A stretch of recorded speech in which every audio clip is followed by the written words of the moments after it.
Idineploy ang kapulisan sa mga pangunahing terminal, lansangan at apektadong ruta kaugnay ng 3 araw na transport strike na magsisimula ngayong Martes, Disyembre 9 hanggang 11.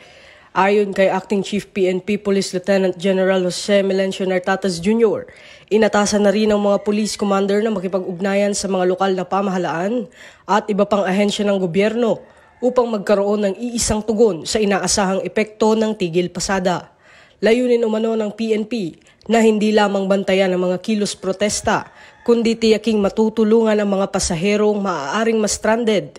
Naka-standby rin ang mga sasakyang pulis upang magsakay ng mga apektadong commuter. Ang direktiba ay alinsunod sa utos ni Pangulong Ferdinand Bongbong Marcos Jr. sa pamamagitan ng Department of Interior and Local Government upang masiguro ang kaligtasan ng publiko at tuloy-tuloy ang mahalagang serbisyo sa kabila ng welga. Una nang inanunsyo ng Grupong Manibela ang nationwide transport strike bilang protesta sa mabigat na multa at mabagal na proseso ng mga dokumento sa ilalim ng consolidation program. Samantala, tinitiyak naman ng PNP na pananatilihing mapayapa at maayos ang sitwasyon, tulad ng mga nagdaang transport strike na walang naitalang malaking insidente. Ito ang bagong PNP para sa bagong Pilipinas, serbisyong mabilis, tapat at nararamdaman.